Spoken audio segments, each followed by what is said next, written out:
Thanks, Paul. And I must say that since last 10 to 12 years, we have been following the Western men's rights movement very closely. And a lot of guys in India are very young. The average age today of a men's rights activist is around 30 years. So we have a lot to learn. And so we have looked at different countries, and it really inspires us, gives us new ideas. And one of the big areas of our learning is the books, number of books that get published in West, and that has really helped us. So we are really inspired by the work done by Mike, Paul, Sage, Gerard, and now recently Milo. So we are really inspired, and we are repeating many of this stuff in India since quite some years. So that's how we have some successes. So that's what I would like to say before I start my presentation. And creating a center for leadership for young men's rights activists. So just hold on to this thought right now, and as I get to the presentation. So it's about the organizational models that make a difference or made a difference, and a few success stories. So here is how I will be going about it. The topics I will cover briefly are: is India a highly male-dominated country? Because this is a question often in the Western audience. They have a big conversation around, like, India is a patriarchal, male-dominated, conservative, traditional country, right? So that is what has to be addressed, even though I know many of you may already have got the answer. And the next thing I will touch upon is, why is it important country? Why this nation is important for the men's human rights movement in next decade, or maybe 2 or 3 decades. What's going to happen and how it can impact the future. And then, of course, the main topic, our experiments with various organizational models. So we did not just use one organization. It's a number of organizational models that we have experimented, and what did we find out of those models. It's a big topic, but I will just cover a few points. And finally, can we use some of these learnings in other countries? So I start by the first topic, that most people in the Western world believe that India is a very male-dominated country, but I will go through some of these slides, and you can see that the Delhi, which is announced as the rape capital of the world, is actually, it has a population of 18 million people, and the number of rape cases that are filed in the city of Delhi, as per the government, is 3,200 only. And according to the State Commission for Women, which is a government body, then 53.2% of cases, rape cases filed, are false, right? So this is the official government data, and if anybody has the courage, they can go and challenge it. Of course, yeah. So, but they will all claim that in India, in Delhi, every 2 days a woman is getting raped, or every day 3 women are getting raped. But of course, it's a number of 1,500 incidents of rape. So if you divide, 4 or 5 women are getting raped every day, right? So that's how the crime clocks work. And the crime clocks are such instruments used by journalists which are very biased against the big countries, right? The crime clock of a big country, India is a big country with a huge population, so it's more in bad news. It's as simple as that. And that may not happen to a Nordic country or Mexico or some other country like Maldives. With a small population, the crime clock will be going very slowly. Now, of course, refusing to marry your girlfriend is a rape. Are those rape cases on men or women? Okay, in India it is legal to rape men. Men can rape men and women can rape men. That's legal. I can explain later.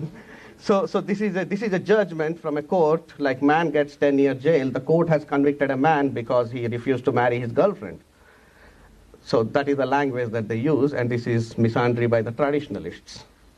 Of course, men are officially excluded from the laws of domestic violence, sexual harassment at workplace, and also rape. It's legal to rape a male above the age of 18. So the rapists in other countries can travel to India and they can rape and come back. I'm actually giving them a tip. Right. Now, we'll look at the gynocentrism, and this is an old story, 2,000-3,000 years old story, and you can see the religious festivals, what happens. This is what is the festival. And the goddess Kali, if you know, and it's her husband. This is what Indians worship.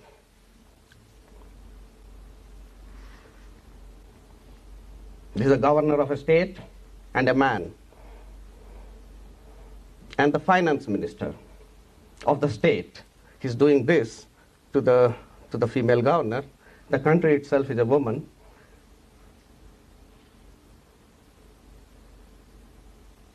So this is the whole situation that we have in India, right? So I will not go more into details, but everywhere, every symbol is like this since a long time. It's even before the feminists really started their own experiments. This is the state, even in a traditional manner. Now, I will quickly get into this topic, that why India is very important in men's human rights movement. And this is a very critical thing here to understand. So for that, first we have to understand the location of this country, where it is, and many people in West, maybe in the United States or Canada, don't know where it is. And so some people say, oh, this is so close to Afghanistan. I never knew that. So let's see. So the location of the country is here, okay? But the problem is this map is wrong. And if you go to Google, the map is wrong actually. If you see that, this is Greenland, it's almost as big as Africa. Okay? Okay, this is what we see every day. This is a Mercator map, and this is actually wrong. And you see Australia is so small here, and Greenland is bigger than Australia. Okay? So this is something we all are used to now, but actually this is not true. Okay? So when you think about India, you may be thinking it's a small country with a huge population, but that's not really true. The actual stuff is, you need to know what is actually India that way. So this is what India is actually. So you see Germany, one state. One state is Romania, and these two states are Italy, Poland, Spain and Portugal, these three states, and Netherlands and Luxembourg and France, Hungary, Czech Republic and Croatia, Belgium and all. Actually, India is 75% the size of European Union.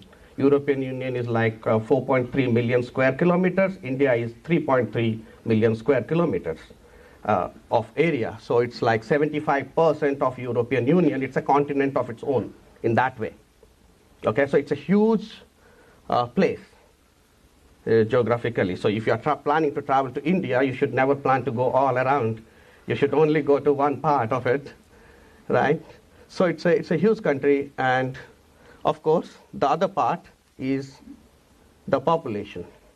So this is how the population is represented. If we allocate the area according to the population, if you see how big is this country here compared to other ones, and actually the population of India is like same as the entire population of Europe, including the Russian part and the North American population. So you have got that's the population of this country. So when these people get on board the men's human rights movement, this is the kind of population, if they get into the men's human rights movement, that's like a huge impact in the global world, in the future, next couple of decades. That's the population we are targeting. Now, of course, you can say that India is a poor country and it may not matter, but that's not really what's going to happen. This is the kind of internet penetration and the social media usage that is predicted. So if you can see, in 2017, 500 million people will be in the social media. 500 million people we are getting. So if there is Facebook and Reddit and everything in every language, and the 500 million is the targeted population which we can address through the men's rights movement. So if you are organizing International Men's Day, right? So this is the target population which will get on board across the world. right? 500 million people out of 7 billion. So we are getting into that critical mass of people. And in internet, it doesn't matter which country or which nationality you belong to, right? So that's how the impact happens, and we are getting into that kind of a big percentage of population here. So that's why India is very critical, and whatever we do, we guys and we all together, we get involved, it can have a big impact.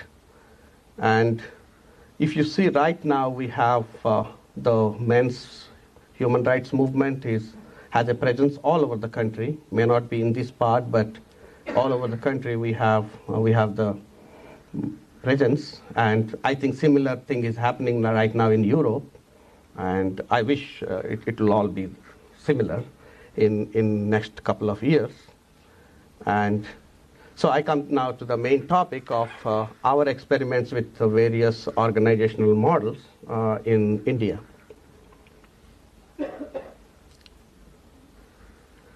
Actually, we follow some very simple techniques, apart from using online social media to recruit people. Social media is a very good place to get the people on board into newsletters or get the contacts or create groups.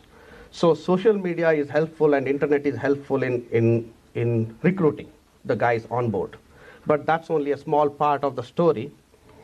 But the actual thing that we do is, well, of course, we started with 60 guys in 2004, and we started in a Yahoo group in internet. It's only 60 people. So 60, in this room we had like 150 people. So only 60 people, and they don't know each other by face. So they are only in a small Yahoo group, small group. That's where it began. And so we use some methods since those days for rapid growth of the movement all over the country. So one of the primary things where our focus was to build the communities in different cities so that we have meetups, so men must meet each other. Now, it's not just that you call everybody and some people turn up at a pub or a bar or a park. It's not like that. Actually, it's much more like a religious stuff. People who are religious, they go to a church. They go to, on a Sunday morning, they will be at a church, and they will go every Sunday, more or less, often. So that's how a meetup works. If you are part of the community, you are supposed to attend the meetup as much as possible. So that is where our focus is, and we will ensure that the guys attend and they get value out of the meetup. So that means they share their problems, and somehow they are getting some value, they are getting some solutions, or at least they are feeling good about themselves in the community. Because most men, when they face a problem, they get into a cave. They stop talking to anybody, right? That's the major fundamental pattern.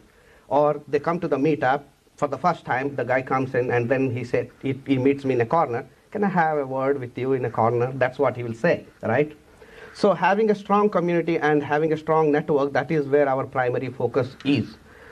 And that's where we invest a lot of our minds and thoughts there. Of course, we get some guys with degrees in management or have an MBA degree, management degrees, who may be working in a corporate as a manager or senior level guy.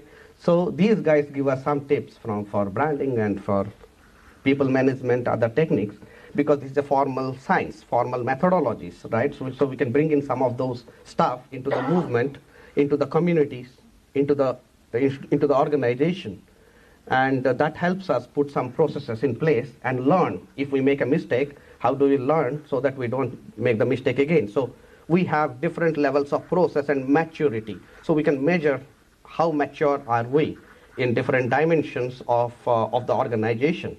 Like if there is attrition, how are we managing it? Or if there is a protest, how effective we are. So we are constantly measuring our effectiveness with the past.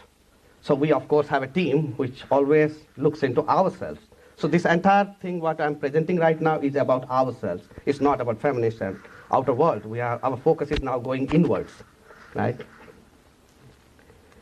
And of course, we have to implement a very strong value system inside, and not just for the organizational well-being and to deal with the interpersonal issues, but also a strong value system is important for the well-being of the members, because most guys who come to us are damaged some way, right? This is happening to everybody. It's the same. So they are emotionally damaged, they have a marital problem, or they have a false case, they are victims of domestic violence, or they are victims of false allegations in workplace, or they got fired because of whatever problems. Now, all these guys often come to us after a while. They don't come before the problem, right? So having a strong value system, which we work to the community, that helps men remain stronger and go inwards. And I will go more in detail later about it. Like, we actually bring a lot of life coaching into it. We don't do counseling, but we bring in certain amount of coaching to the person. So the person can be allocated a coach, and the coach works with him over a period of couple of months to deal with his emotional issues, not only his court cases and family issues, but also his relationships with his parents and siblings and job and money, all aspects of life. It's like complete thing packed together in a small men's community. And often that has proved to be very powerful for people, because people, once they came into the system, and after a couple of years, they are completely different guys with different confidence levels and leadership levels, and that has really impacted their professional careers as well. Of course, to run a complicated system with all those things, we need a think tank. A couple of people have to be completely allocated.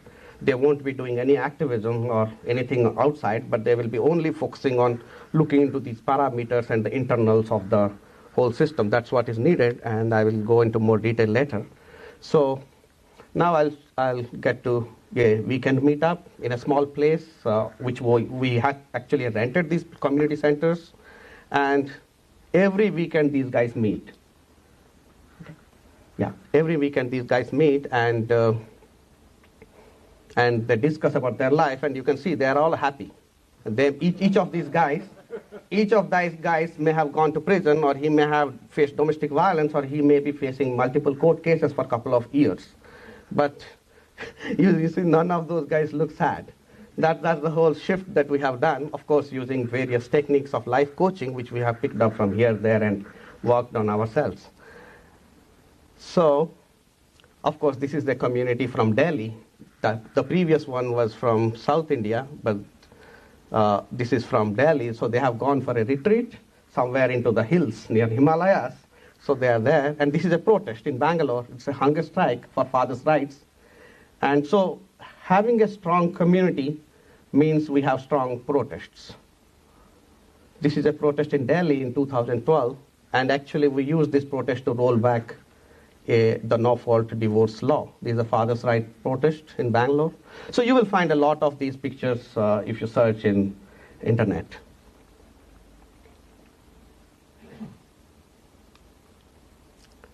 Well, the whole point is, like, our focus is on building the communities and the organization. Our focus is not on activism or anything else. So the whole context is that if we are focusing on creating the strong community and the organizations, the activism and everything else will follow. It automatically happens. But normally people go the other way around. Everybody is focused on activism, and very few will focus on the community, because there's not much glamour out there. Activism is fun. That's how people feel, and that's how this entire thing becomes unstable, and then it closes down in a year or two. Of course, we started from Bangalore, and then it spread in a couple of years all over the country. So this is what I'm saying, like, the internet activism is good, very important, but that's very different from the ground campaigns. Like, for example, right now here, we are like 150, 200 people in this hall, and we have a certain experiences last 2 days. And these experiences are very different from being part of a Facebook group with 200 people. That is a different kind of an experience, right? This is like, here meeting is like we being on the court and experiencing the whole game. So there has to be a balance between the both, and of course the values. When we coach the guys, we bring in a lot of acceptance. Irrespective of any circumstance, you should be able to accept. So you should be happy to go into a prison happily. And that's what guys do. If they don't get a bail, they go into the prison very happily. They laugh and go inside. They come out laughing. Of course, being very peaceful, so that is all is a part of the coaching. And of course, when you are an activist, many activists often are not patient. They want to do everything today. So if there's a good protest today, next month they will organize one more, and by a couple of months, 2-3 months, there's only 2 guys protesting. Okay, so that's the whole problem. And of course, keeping very low expectation from the system, from ourselves. It's very important. Otherwise, people will soon start blaming each other and keep fighting with each other, and all that stuff happens. So the key, of course, after the life coaching, the major part is that we mentor the leadership, people who have the potential to be a leader, or people who choose to go into the leadership stream. They are trained in every aspect of activism. They are trained in coaching, they are trained to become future coaches, they are trained to organize protests, they are trained to interact with media, they are trained to write articles. So they are trained in different areas, and typically all those guys who are leaders having different organizations in India, on an average they were trained for 3 to 4 years. They get training and coaching over phone or in person. Sometimes they come and stay, they get trained in this kind of a school, like in that way.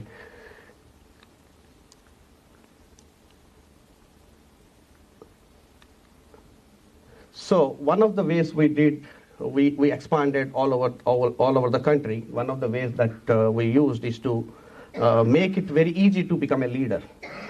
So the leadership threshold was lowered, so anybody can become a leader if he chooses to be. And then provided the person is ready to take coaching. So over a period of time, it's anybody, he is just interested, he is not experienced. So we basically offered a lot of leadership positions almost freely.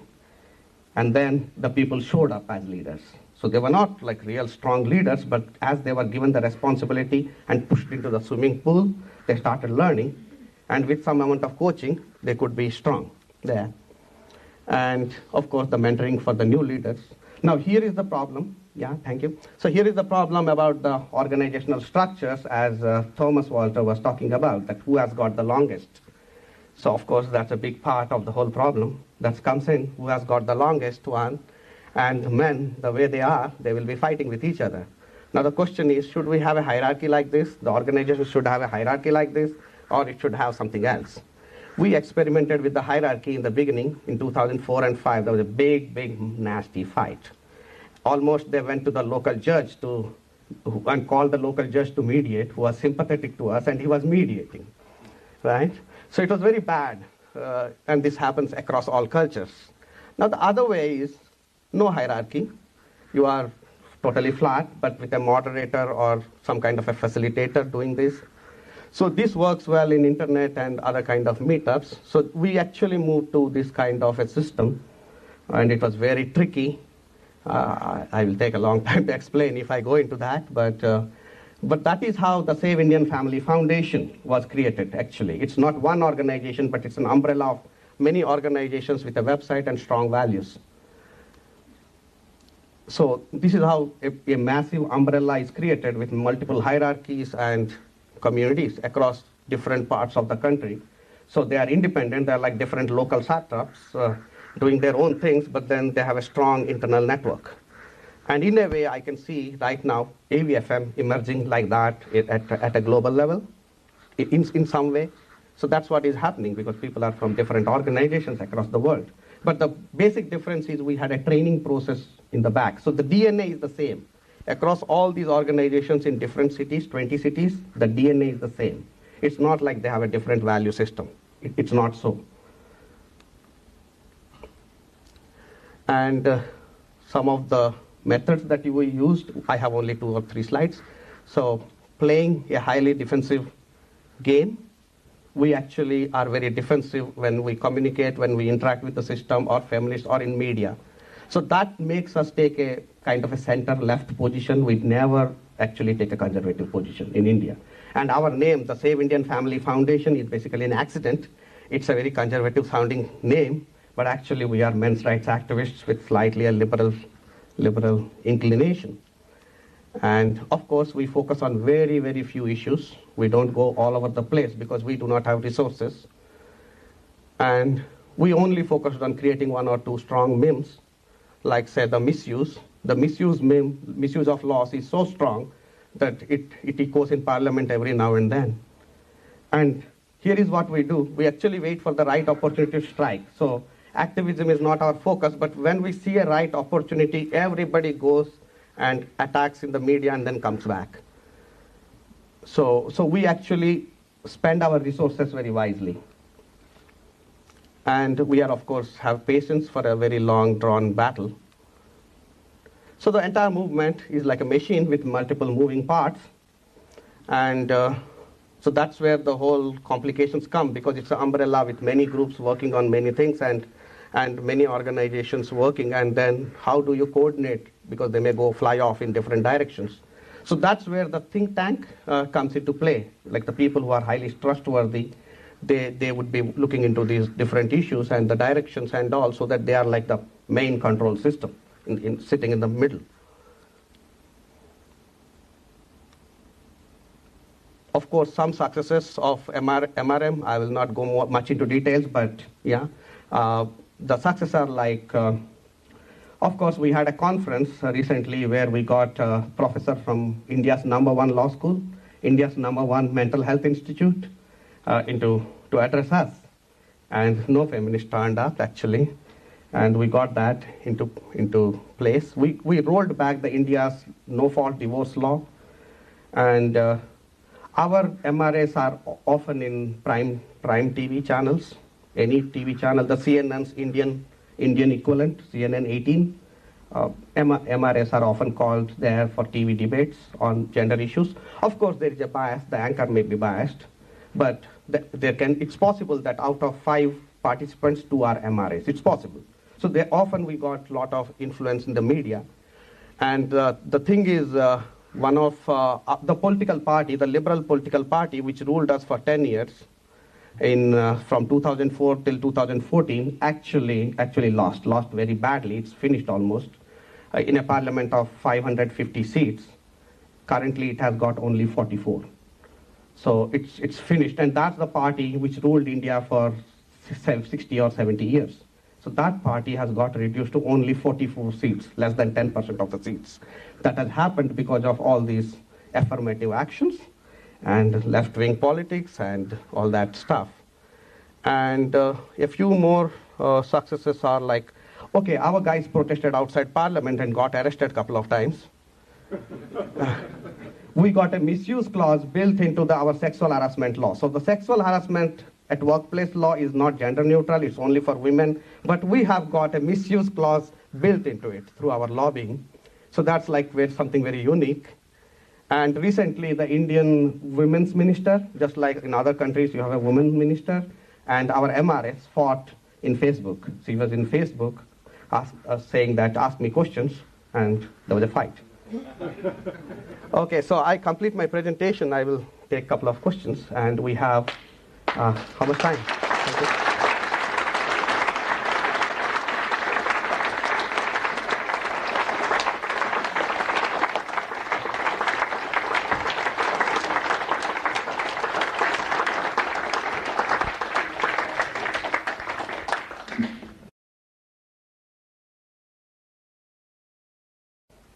Hi. Yes. Having set up and run fathers groups, they tend to come, take what they want, and then you never see them again. How do you ensure that people stay and continue with the activism? You mean the fathers who lose access to their children, right? Yes. And so for them, okay, in India, they never get access, right? So the fathers are the people who suffer most in India, and often we do not have any solution for them. So they are not among our strong activists.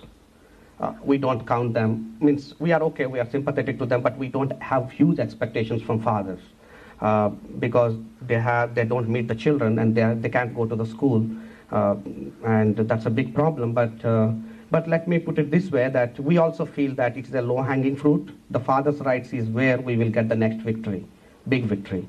So we are working on that. Often I tell to fathers, like, okay, you have not seen your kid for 6 months, so consider about a soldier in some Himalayas.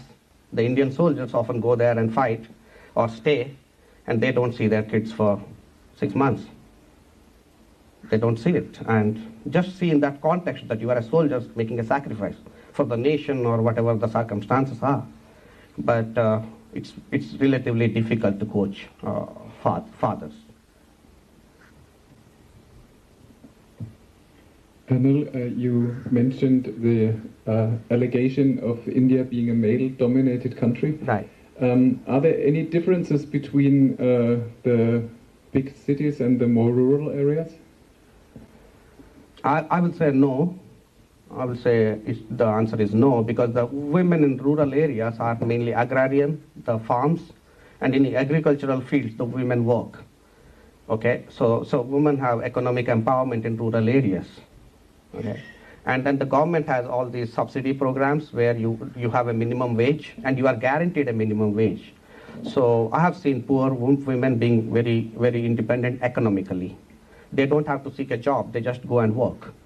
And so it's, but actually most Indians, if you ask, they'll say, okay, big cities, it's all feminism, and in rural areas, women really suffer. That's not as simple as that. Yes.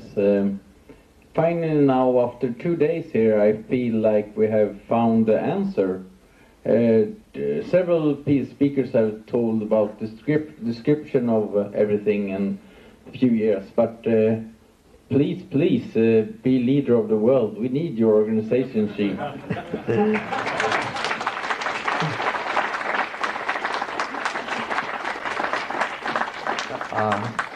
Thank you. Actually, Paul often tells me when I go to United States, he says that you should not return back. You stay in United States. Paul says that.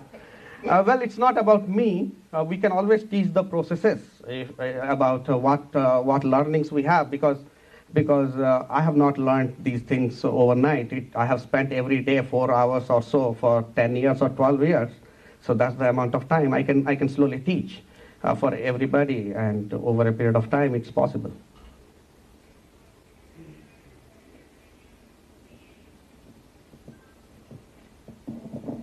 Hello, and thank you again for all of the absolutely outstanding work you've been doing. I'm super impressed with just covering the country and your organization.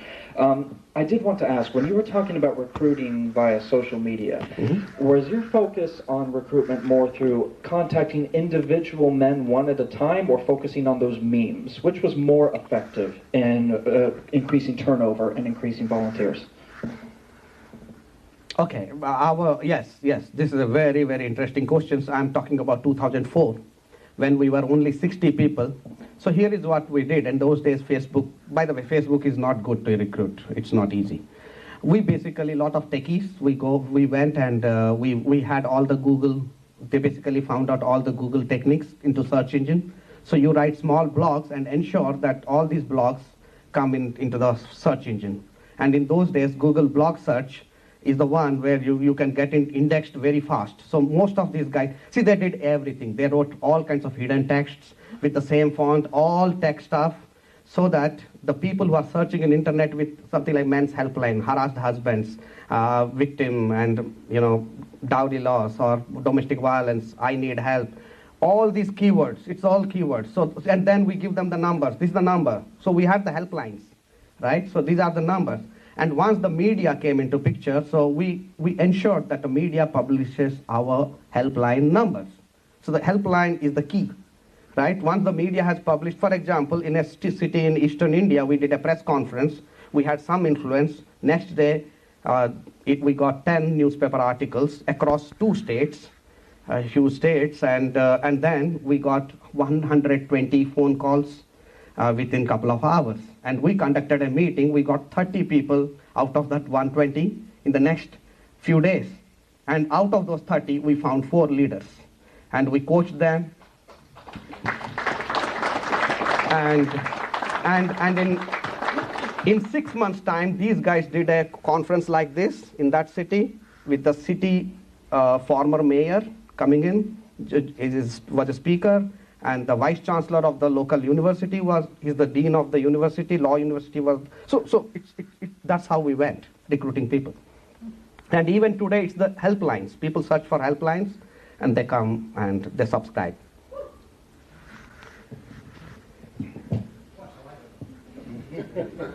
Hello. Yes. The TEDx talk, The Forgotten Gender, by, I'm pronouncing it terribly, Deepika Bhardwaj. Yeah, that really shocked me, like, because of all the stuff you just never hear. It's just how whole families can be, Yes. even children, Yes. can be accused of domestic violence. Yes. And But, yeah, true. Yeah, actually, we stopped all that. So nowadays they don't arrest families, children. They don't. We have given a kick like anything. Like, you know, the local governor got panicked. The state governor of my state, he panicked. He held the Women's Commission accountable, and the Women's Commission called us. Please help us. We said, well, thank you for calling us, but we appreciate you do anything. You deal with the governor. See, we really did damage a lot, so they have stopped arresting anybody. And by the way, Supreme Court calls this legal terrorism. The Indian Supreme Court calls this legal terrorism. And India's president and prime... By the way, US government had a travel warning. If you are an American citizen of Indian origin, planning to marry an Indian woman, be careful. Your passport can be taken away, you can be trapped. Or if you are dating, you're an American and you are dating an Indian woman, and you plan to go to India and get married, be careful. You can get trapped like that. And you are an American citizen, doesn't matter. You are there for 7 years. The State Department had issued travel warnings. And the Interpol said, we will not touch this law. A travel warning for marriage, I like it.